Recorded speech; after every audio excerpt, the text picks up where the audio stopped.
Hey everyone, welcome to the BFF Insider series Behind the Homepage, where I introduce you to other entrepreneurs and solopreneurs and experts that I've met throughout my journey to help you on your journey to building your online business. And today I am joined by Ahmed Khalifa. He's the SEO expert. He's in Scotland, is that correct? That's correct, yes. And we met, I want to say it's been a year ago at this point. Maybe it was the spring. I don't know. Time flies. When you reached out to me and asked me to be on your podcast, the Ignite Rock podcast. So I want to flip it over to you and have you tell us a little bit about yourself and what you do and, all that good stuff. Okay, well, yes, thanks for having me. I'm really excited to do this. So, yes, I am in Scotland and in Edinburgh, and it's looking surprisingly sunny today, so it's quite weird. But my background, really, I've been working full-time for 8 years in the area of digital marketing, and especially around SEO and content and Google Analytics and these kind of things. And the last year, I got a bug, caught a bug in terms of like, I want to do something else. I want to do something on my own, this kind of thing.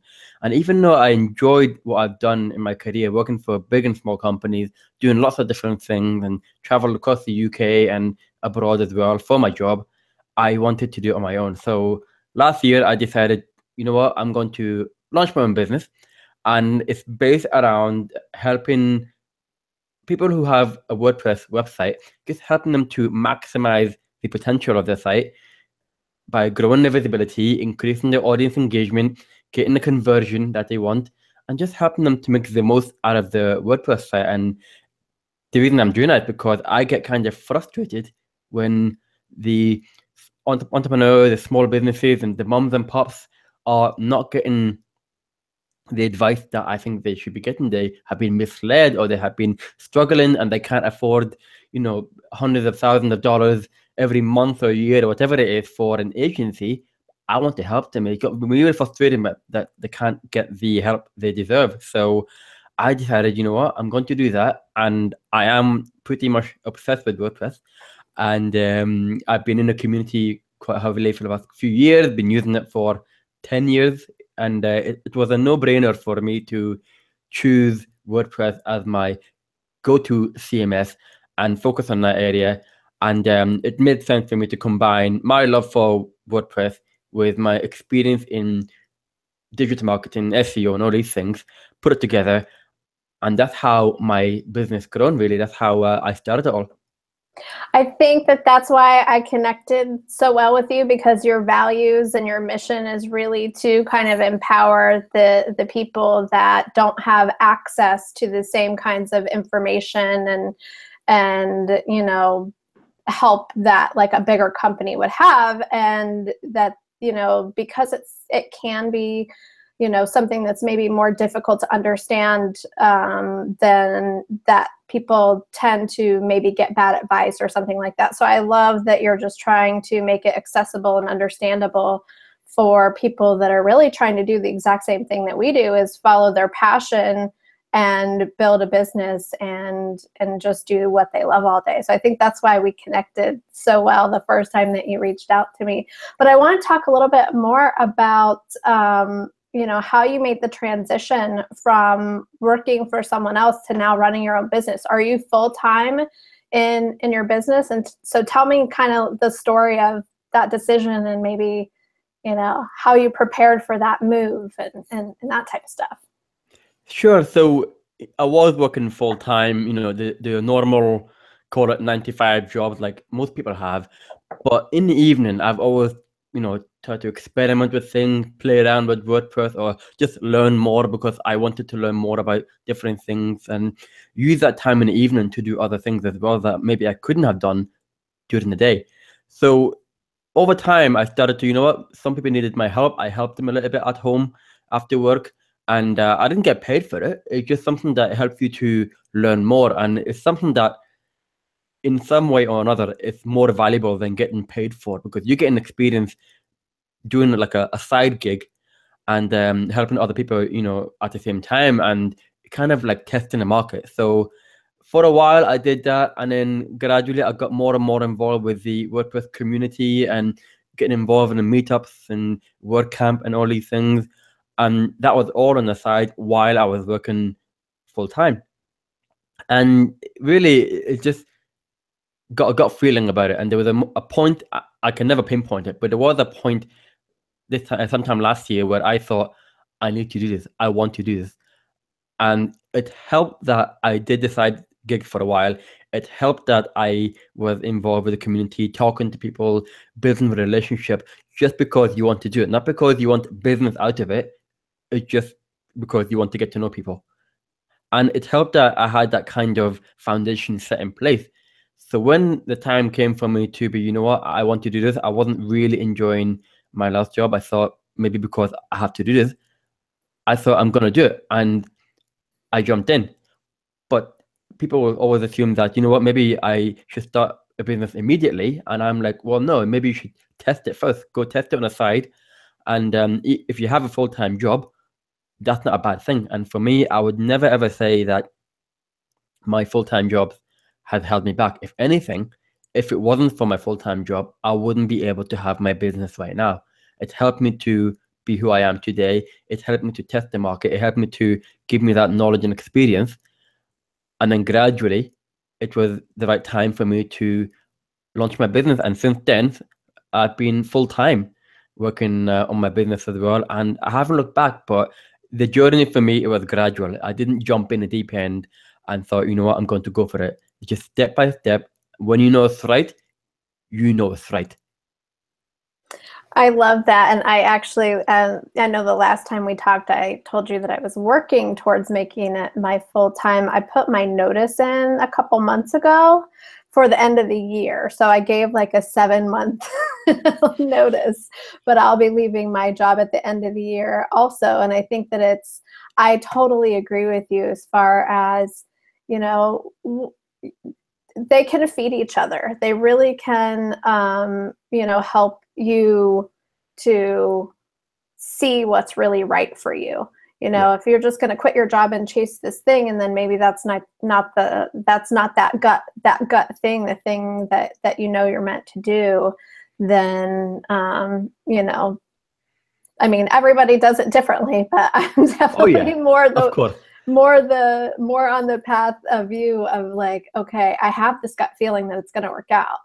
I believe that it's possible, but you know, the timing has to be right, and so that's really cool. So, as far as, you know, what advice would you give to someone who's just thinking about starting their own business, whether it's WordPress or something else? What would you tell them? Definitely test it. I mean, I think you never know if it's going to work or not, and that's the problem when you start a business. It's a risk, but make it a calculated risk. You know, there's no reason for you to throw everything at it when it might not work out. You can take a calculated risk and see if it's going to work, and just testing it by doing it on the side. Invest just a small amount of money and see if you're going to get anything in return. Even if it's like, for example, testing via using, you know, AdWords or Facebook ads and see if there's any interest, that's a small, you know, test you can do. You can try out at home on the side and see if there's anybody out there who needs your help, and do it for free, because, you know, you still want to build it up first, and you should offer for free at first. And if you get interest, then, you know, maybe there's a potential for you to kind of take advantage of that and see if you can grow with that and make a business out of it. So if you can, always test it. And if you're working full time, you have time at home.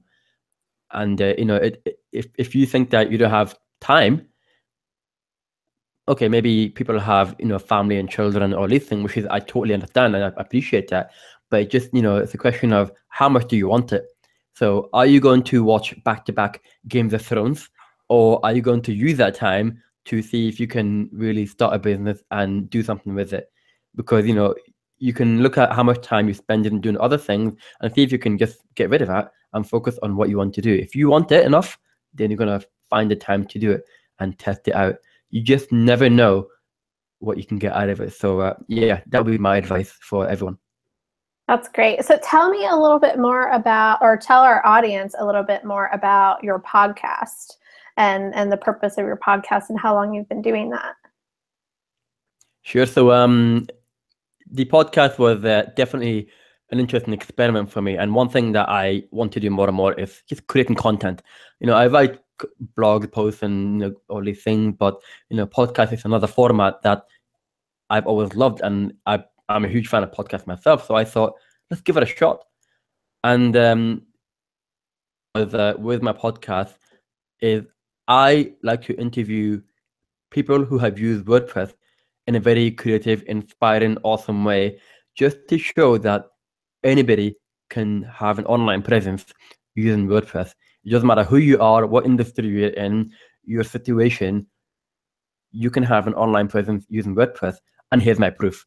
And the people I talk to are those who have done it. And you don't have to be a world-renowned person or a celebrity or anything like that. It can be just a person like you and I that we can all relate to and think, what, that person has done it this way, maybe I should consider it as well. So, and that's why I reached out to you, Shannon, because I saw what you're doing using WordPress. You're creating a community, you're helping people, and I'm sure people will be thinking, oh no, I can't do that. But I disagree. I think if you can do it, then anyone else can do it, and you have your own way of doing that. Your own skill, your own vibe, your own style, and people resonate with that. So that's why trying to interview as many people as possible, people who use WordPress, and be as creative as possible.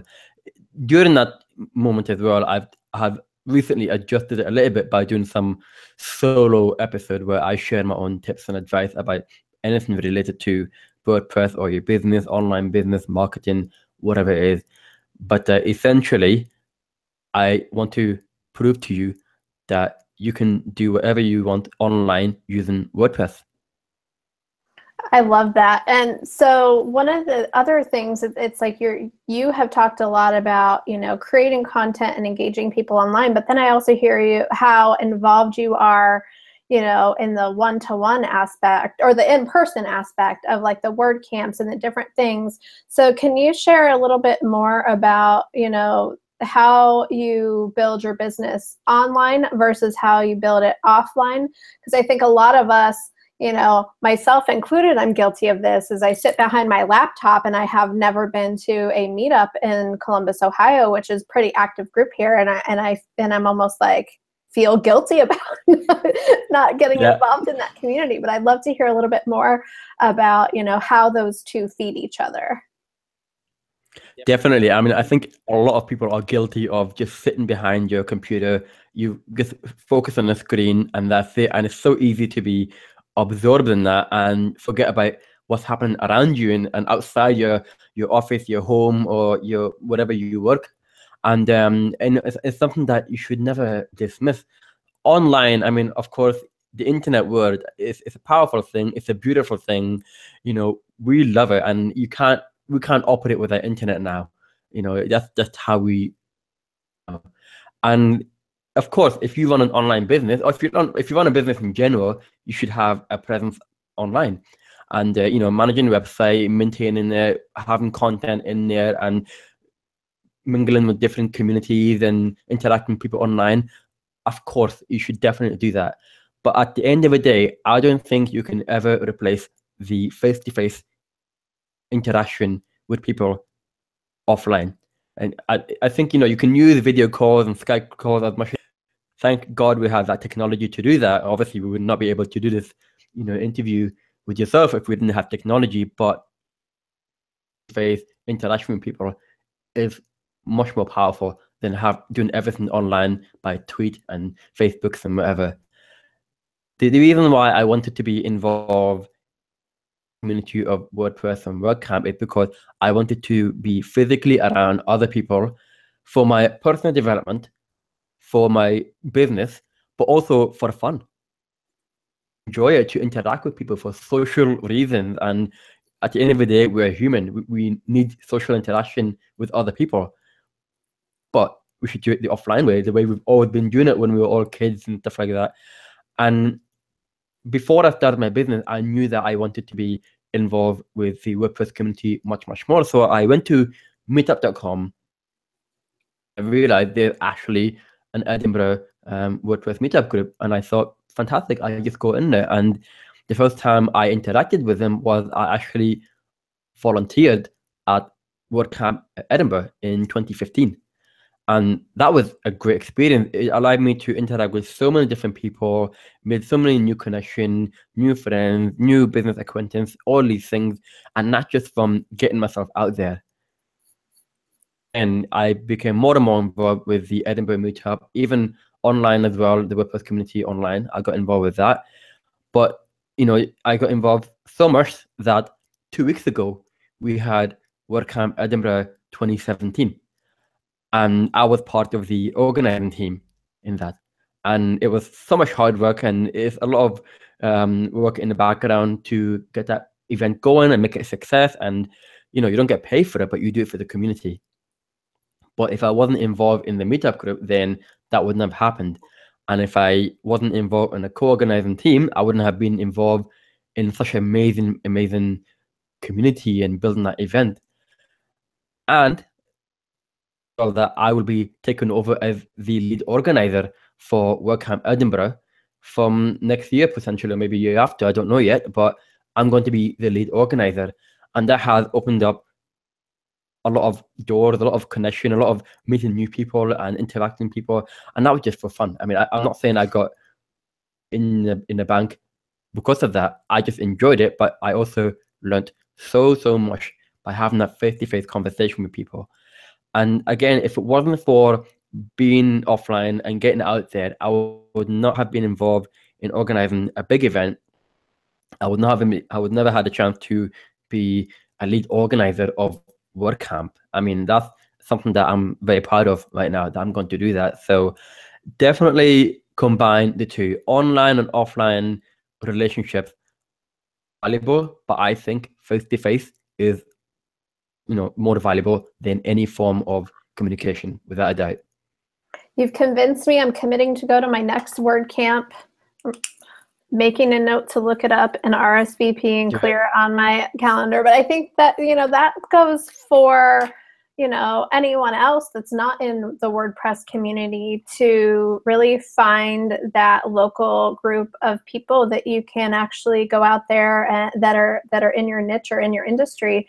And with a website like Meetup, if there isn't one that exists, I think that you can create that and start that in your own area, just to really to find that group. Because I know that I don't even know any solo business owners in the Columbus, Ohio area. I know that there's this WordPress community out there, but I don't know of any people that are building online businesses like me, so it's like, that's something that I could seek out here and just have a group of people that understands, what it's like, and that we can support each other and idea share. And I definitely agree with you that, we have to go out there in our communities, and we'll be opened up to so many more new experiences than just hanging out on Facebook or social media, for sure.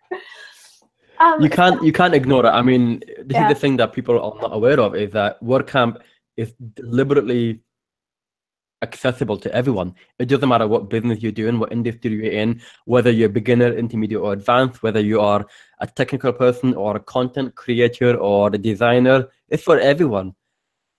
Just because you think that maybe I'm not going to meet someone who's doing the same business as, doesn't mean that you're not going to build amazing connection. And on top of that, the fact that sometimes it's a one-day event, sometimes it's a two-day event, but the fact that you pay between $20 and $40 just to attend WordCamp, access to all these speakers, all these knowledge, all these people, you will have, maybe food will be provided most of the time, after party and connections, maybe for life. I think for for $20, $30, $40, I don't think you can complain. There are plenty of conferences out there that you pay thousands of dollars to attend WordCamp for just $30 or something like that. So definitely look into your local area. I'm sure there's one nearby, or it's a little bit of traveling involved, but you have to attend. It could really change a lot of things for you in terms of how you run your business. Yeah, that's, I mean, for a conference, I actually attended the Word Camp, and I attended like as a guest and or just as an attendee, not as like part of the meetup group that planned it. But yeah, it was like $30, and the quality of the education and the sessions that were provided and all the vendors and everything, you can't attend a conference that well done for less than a few $100s. I mean, that's amazing. So I want to talk a little bit more about, your website and, some of the strategies and tactics that you've used to get yourself out there and grow your following, and then maybe some advice that you have for the WPBFF community on how they can, increase traffic, because that's the biggest thing I hear. It's like, how do I get more people to my site? How do I get more traffic? So I want to hear your thoughts on that. Definitely. I mean, I guess, the main way people think about getting more traffic is, number one, most likely is organic traffic, or Google definitely will be number one traffic source for most people. So, the only way you can do that is you need to have the right content out there that helps people to find you. By a right contact is that you should think about how are people searching for you you should think about how you expect your audience to search for you in order to find you in a search on Google. And it's not necessarily about what is your service and what product you're selling. In your blogs, a blog is something that everyone should have. If you don't have a blog, then you're gonna struggle, full stop. Maybe you can have a YouTube channel or these things as well outside, but you need a blog on your site. You will have the flexibility to create a wide ranging, content in there. Think about how people are searching for a particular problem. So let's say, for example, you have a problem with your, sink in the kitchen, and you want to learn how to unblock it. Most people will go to Google and say how to unblock this sink or how to unclog this sink, something along that line. Then you'll find the content out there that answer that question, and that's how people should write their content. Answer people's problem, help them to answer that problem that they have with their life. Maybe make it easier for them to solve a particular problem with their work or with their product. Or maybe you should think about, helping them to make a decision about what product to buy. Is it A, B, C? If they don't know, then maybe you should make a comparison. A versus B, B versus C, C versus D, and so on and so forth. People love comparison. You'd be surprised about the number of articles out there online. For example, PlayStation versus Xbox. People are actually searching for that. And you should think about, if people search for that, then maybe you should answer it yourself and write it in a way that is compelling, is insightful, it answers the question. Think about different format. You should maybe think about not just text, but having images. Maybe you want to have videos in there. Just think about how people are searching when they with anything, really. One of the best things I always recommend people to do is to come up with how-to guides. If you go to Google and type in how to, and whatever your field is, you'd be surprised about the number of suggestions that comes up at the bottom when you search for it. So how to fix my kitchen sink, how to unblock the pipe. A further suggestion after you type that in, and the how-to guides are one of the easiest ways to find more audience, and it's one of the most in-demand questions that people need answering to. And if you know the answer to it, why don't you answer it? Why don't you have a really good guide on how to do XYZ, whatever your business is in? People search for that, and if they find you and you answer that correctly, they know who you are. They gradually know your brand. They gradually know your content, and they get it as well if it's really, really good. And the problem is there are a lot of noise out there on the World Wide Web. There's so much junk, and we all have that problem. But at the end of the day, just because someone else has a content that you want to write about, it doesn't mean that you can't do it your way, and it doesn't mean that you can't do it better. You can always do it better in some way or form. So when you're creating content, think about how can you solve someone else's issue. It could be a how-to something. It could be a review of something. It could be a comparison. The most desperately sought after questions that people are looking for, your customers, your clients need help on, you can answer that. So think about that. And once you start building all the content more and more and more, you're going to have a variety of keywords that you're going to rank for. You're going to have a variety of traffic sources that's going to reach your website as well. You'll not be able to do that if you don't have the right content on your site, on your blog, essentially. So that's always my thing I look out for. And if you're going to write content, make it a good one. Don't write it, don't answer it for a few paragraphs and then you think that's enough. And don't be salesy. It's not about you, them first. If you focus your content on, we have this, and we want to give you this, buy, you're more likely to deter people. But if you have content that is more like, I want to help you, this is how you do it, this is how I can improve your life, this is how your life will be so much better, you're more likely to, and consequently, you're going to get the right kind of attention, publicity, customers, client. The snowball effect start to happen as well. So think about that before you write any content in the future. I love that you didn't go right into keywords and tags and header tags and like all the technical aspects, because I feel like that's what people think they have to do. At least when I get the questions that I get in my group, it's like they want to know how to use Yoast SEO and how to get a green light on every page. And what I tried to say is like, that's one piece of the overall picture. But the best thing to do is to create amazing content that helps people, and start there instead of trying to maybe write something just to rank, So what are your thoughts on that? I mean, there are so many factors in terms of, SEO and search.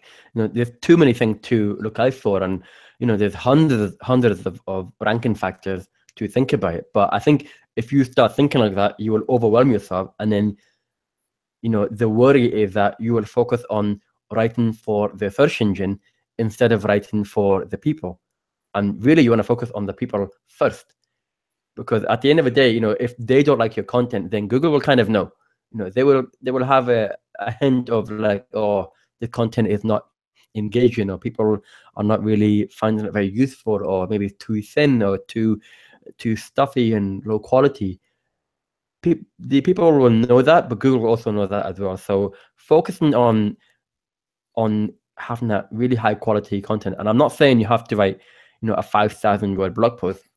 That's not the idea. You write as long as it takes to answer whatever question you want to answer.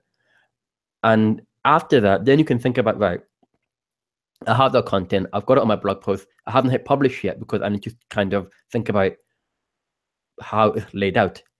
Now, of course, you can think about the headline, the heading tags, and Yoast and all these things, but you can kind of get an idea of good and what doesn't look good just by looking at how your content is laid out.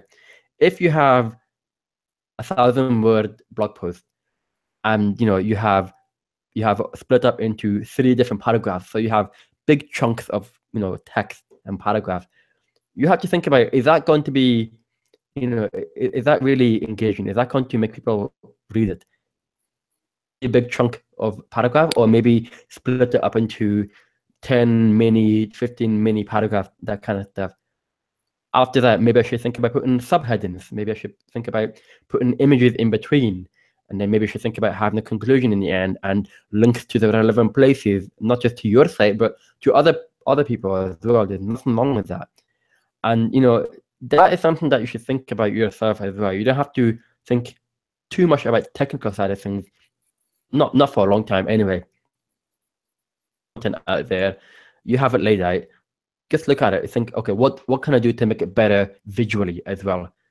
And you have a text in there, you have everything, you've answered it correctly, but you can have the best content in the world, but if it looks visually unappealing, then it's going to put people off. They will arrive on your site and then they'll leave, go back to Google. Simple things like having subheadings and make it, descriptive, and having the images in there, putting captions if you need to as well. These kind of things will all play a part in content more engaging and making your content more search worthy as well. So yes, we have all these technical things to think about, but think about these kind of stuff first before you think about the side of things first. So tell me a little bit how Google Analytics plays into this, because you mentioned you help people with SEO, you help them with analytics. Tell me a little bit more about what you do with that. Sure. So, for me, it is one of the most essential tool in your arsenal. I mean, if you don't know how your website is performing, then you're kind of missing the point, really. What I do with Google Analytics is that it's not just about looking at number of traffic and that's it. There's a lot more to it, and I think you can spend hours and hours on GA and just absorb that data. But then it's not just about observing the data, it's just about what you do with that data. I look at how it is set up. And, the basic thing that you should think about is, for example, have you filtered your IP address, which is your own, your home IP address, your Wi-Fi, every internet connection, you have like an address of where you're based. And electronically, they tend to be in numbers. So have you filtered that out? Because if you're visiting your website a lot, Google Analytics will see that as number of clicks, number of traffic, and you're thinking, oh, look, I've got, maybe 20 extra sessions today. Well, no, because that's you. So, the basic thing like that, trying to filter out your IP address is important. Filter that as spam, more difficult to do, but you just follow the best advice. There's an option in your admin about to filter out as many bots and spam as possible. That's one area. And also having backup copies of your views is called. These are the best practices that you should do in the beginning. And once you have that, once you get in there, right, I'm going to look at my data. What do I have in place? So of course you can look at the amount of traffic that's coming in. Everyone does that. I do that. It's great. But then it's not just about number of traffic. Then you should think about, right, if all this traffic came into the site, what's the bounce rate like? The bounce rate is, how many people have, left the page straight after arriving there. And you think, is there something wrong with my content that is making people leave the site so quickly? Maybe it's too, as I said earlier, maybe the text is too, chunky and full of blocks of paragraph. Maybe I should make it more visually appealing. Maybe I'm not answering the question. Maybe the quality is not great. You should think about the bounce rate and the average time on your site and your page as well. Are people engaging with your content or on your site in general? If not, you should think about how can I improve that. And then even when you get deeper and deeper, you think about what is your most popular traffic source. For a lot of people, it might be Google Analytics, it might be direct traffic, but then you can think about other sources of traffic as well. And maybe you should look at certain traffic source and look at the bounce rate on each traffic sources as well. Is it high in one place than the other? Now, sometimes if you have traffic from, for example, Facebook, and the bounce rate is very high, maybe that's normal. Maybe people are arriving there because they want to see a picture and that's it, and they leave. It doesn't mean it's a bad thing. But if you have a really good, a guide, and people have landed on that guide, but they left very quickly, then you should think about, right, why are people landing on my guide page and they have left very quickly? I should think about that as well.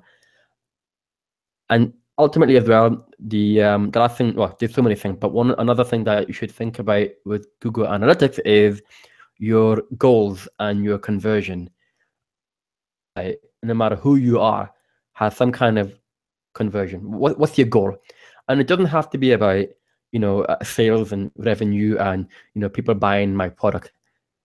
If that applies to you, that's your goal, and that's perfectly fine. But if you are a B2B in this business where you focus on inquiries, that's the goal as well. So maybe you want people to submit their contact form.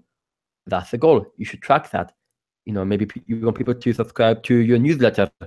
That's a goal as well. So, you should think about tracking your goals in there. And there's a place in Google Analytics where you can create a number of different goals. Once you have them set up correctly, once you have it all tracked, all tracking working, then you'll be able to have, and once you have a conversion rate, that's a really powerful number to have. At the end of the day, you can have 1,000 traffic in one day. But if your conversion rate is 0, then you should think about, why is it 0? Maybe you should do something about it. And of course, everyone has their own conversion. Even time on page. Maybe you want people to stay on a page for longer than a minute. Maybe you have a video website and it lasts 5 minutes and you want people to stay at least 2 minutes. That's a conversion. So, it's important for website owners, not just WordPress, any website owners, to have Google Analytics. Is free. Get that tracking, get that working, start doing your basic filtering or listing, and start tracking your goals. And you need to know what they are. And once you have that, once you have conversion rate, once you're able to understand the data better, then you have useful data that could make a big difference to your business. And if you can read that data and you know what to do with it and you know how to improve your site, then imagine what you could do as well. So if you don't have GA, if you don't have that installed, how and what doesn't work, essentially. So you have to do it, essentially. So any of you guys watching this, if you took the free 5-day website challenge, we showed you how to set that up. And so now you can actually go log in with the advice that you've been given and look at those things and see what you need to improve. So is that something that you do at IgniteRock? Do you do analyses for people if they, say, hey, can you take a look at everything and let me know where I can improve? I think because sometimes you're so close to your own content or your own creation that you can look at something and maybe have a hard time seeing, okay, I'm not getting the conversions. I'm getting a lot of traffic. I'm not getting the conversions. I'm looking at this page and nothing's jumping out at me as to what I could adjust or change to make that better. So is that a service that your company offers? It is. I mean, it's something that I offer alongside SEO and content marketing, and they're all kind of even conversion rate optimization as well. They're all together. They all have connection to each other. And if you want to get traffic, then that's one thing. But then you have to understand what these traffic are about. That's number 2. If you know what these traffic are doing to you, then you need to think about making it convert. That's number 3. And then you maybe want to increase the traffic, then you have to have more content, these kind of things. They all overlap each other, and it's something that everyone can do, everyone should do. But yes, it's something that I offer people as well, is that I look at their data, for example, on GA, and think, right, I can see what the problem is, and I can offer a solution for you, and you can go and fix it yourself. Something might be easy to fix, like maybe improving the content. Things might be a bit more complex. Like, for example, your traffic that are via Chrome browser, for example, is causing problem. It's not engaging, but it's very engaging on Safari. Why is that? That's getting a bit more complex. That's getting more technical, maybe more detailed as well. There's so many things you can do with GA. It's incredible how much information you can get out of it. But that's the hard part, is how to analyze that data and how to action it. If you have these data, it's not about how much you have, it's about what you're going to do with it, essentially. So that's a long way of me saying yes. Well, and I love, it's interesting because, people say, okay, I just need to run some Facebook ads to drive traffic, or I need to do this. But if you don't know what's happening to that traffic after you pay to get it there, then you're probably just setting dollar bills on fire. Because until you really know that you have that optimized and everything's working together, that's the point at which I think that it's important to, or it could be a part of your strategy to pay to drive traffic to your site. But and and then just, as you're looking at your analytics and you see something wrong with the page, pop it in the WPBFF's Facebook group and say, hey, this page isn't getting good conversions. What do you guys think I could improve? Because, all of us are consumers of the web, and maybe we don't typically look at a site and like immediately see what we do and don't like or what's going to make us leave. But, the people in our group can definitely point out some things like, oh, that's kind of hard to read. Your font's a little small. That color's distracting. There's too much text. Like, we can give you some constructive feedback to help you guys, optimize those really important pages. So tell me, why did you choose IgniteRock for the name of your business? Yeah, it's a funny one. I mean, back when I was thinking, you know what, I want to start a business and I want to go for it.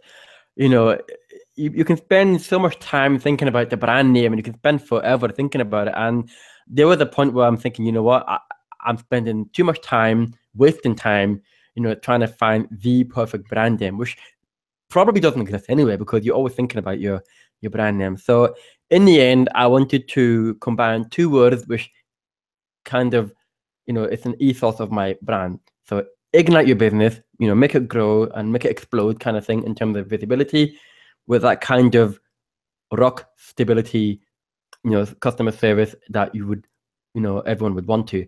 So I just combined these two words together and made up a whole new word. And how long that's going to last, I have no idea. But I guess I need to go for it, because I've got a business that I want to run. Ignite Rock sounds good. Let's just go for it. And at the end of the day, it didn't hold me back. So I'm still going for it. I still have that name 1 year on, and so far I like it. But it's a weird name. I know. I never really thought about it until now, but I just thought I'd go for it. I'm happy. I don't think it's a weird name. I think it's awesome, and I think your logo's great, and I love how you can articulate, your values through putting those two words together. And I think it's great. It's so hard. It is. It's so hard to pick a name and stick with it. And like, you don't want to box yourself in. Like it's like you pick a name and then you feel like, oh, I can only talk about WordPress because I'm WPBFF, but I have all these other things, that I'm interested in, that I'm excited about, and I'm just giving myself permission to talk about anything I want. It doesn't have to be WordPress. It's hard, I know. I mean, I think this is probably another one of your questions earlier about advice about starting a business, and one of them is, don't spend too much time thinking about the perfect brand name and domain name and all these things, because if you have a name and then you picked it and then later on you don't like it, you want to change, well, you can change it. You're not stuck with it forever. So just get started. Even if you have the most obscure, name, as long as it's easy to pronounce, easy to say, and there's no weird letters that you have to make it different or whatever, that doesn't matter. Just get out there and do it. And if I want to change Ignite Rock, I can do that, knowing that I've started my business, I've gone for it, and I'm moving forward. But if you're gonna spend 6 months thinking about the perfect brand name, then you're wasting your time. It's not going to make or break your business, really.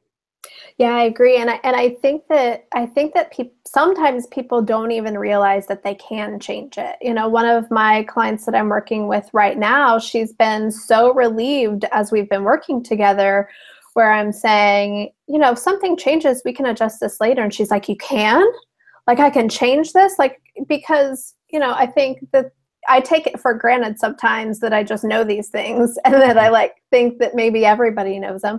But she was so relieved to think, if I want to maybe change it from this name to my name, or I want to change the logo, or I want to do all these things, that it's with WordPress, it's so simple that she could either do it herself, or it's not going to cost her an arm and a leg to make these changes. And I think that's what I love so much about WordPress, is that she doesn't have to, pick up the phone or pay a few $100s to make some quick change. And that was the pressure that she was feeling about making sure she was getting everything exactly right in the first place, because of the consequences she thought might be in place for not having it all figured out. So that's something that I want everybody to know, is that, WordPress is so flexible And once you understand how to use it, then you'll never kind of feel shackled and paralyzed by these decisions because they're not forever decisions.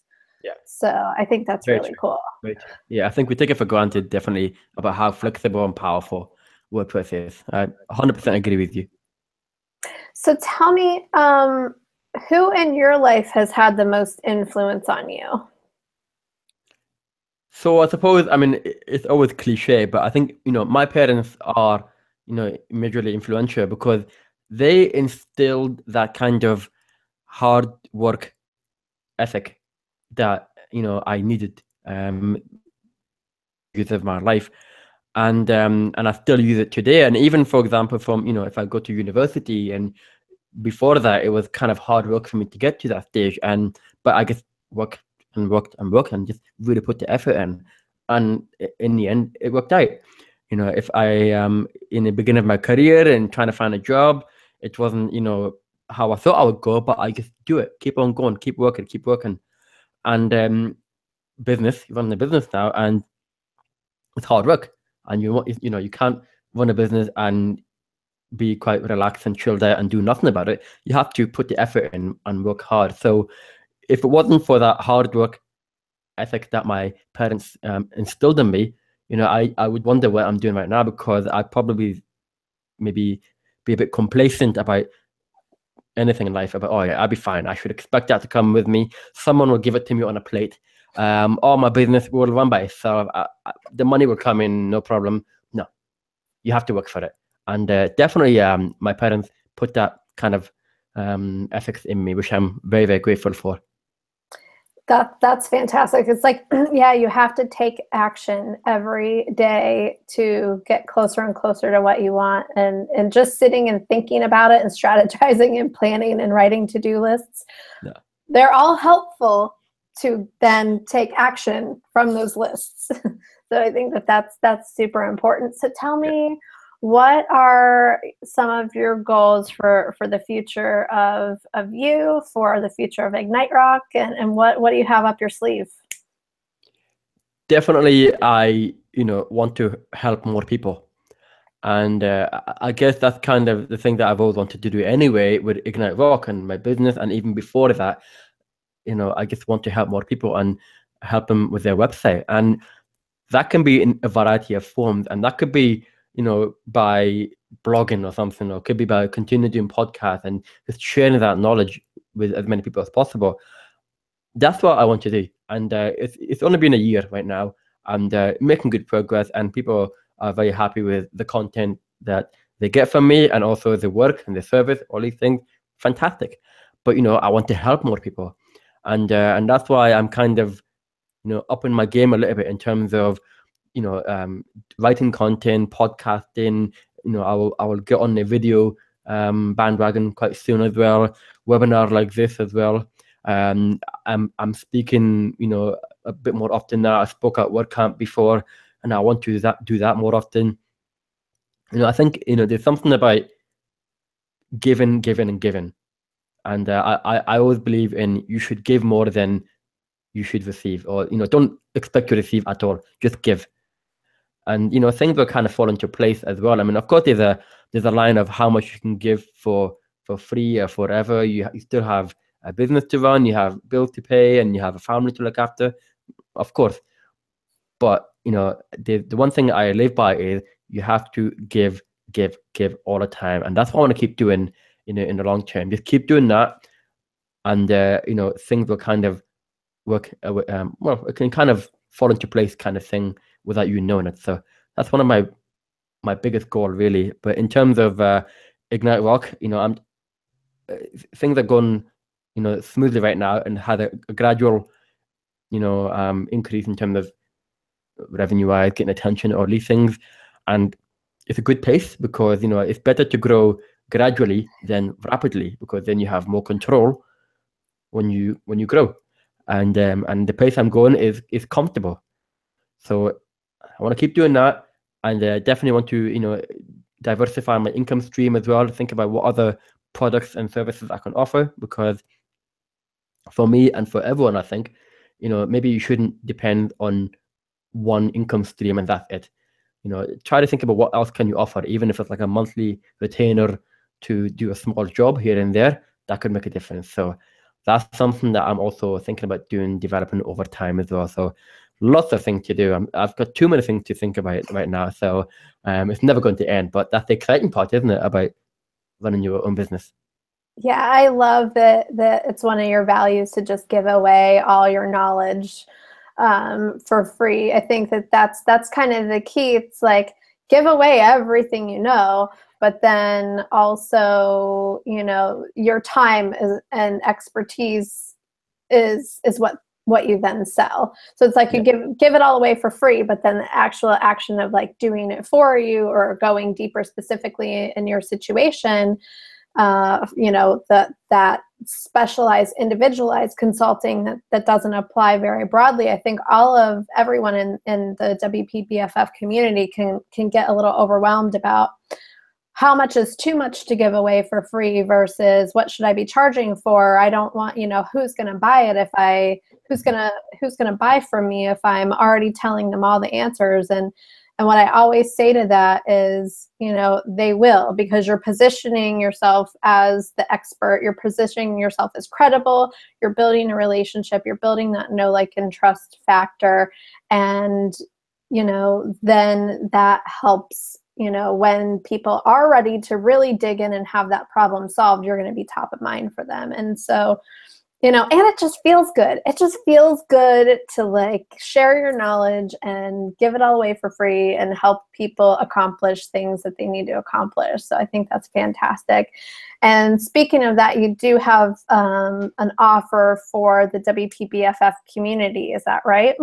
That is true. Yes. So this is just for you guys. And I've actually never done this, but I thought, you know what, Shannon's an awesome person, and I've been hearing a lot of good stuff about WPBFF. So I thought, why not give them something really, really special as well? So just for you guys, you can have a free 15-minute consultancy call with me and directly with me, and you can talk about anything you want related to your WordPress. It could be about SEO, it could be about content, it could be about GA conversion, it could be about your WordPress site, how it's built up in general, it could be anything related to that.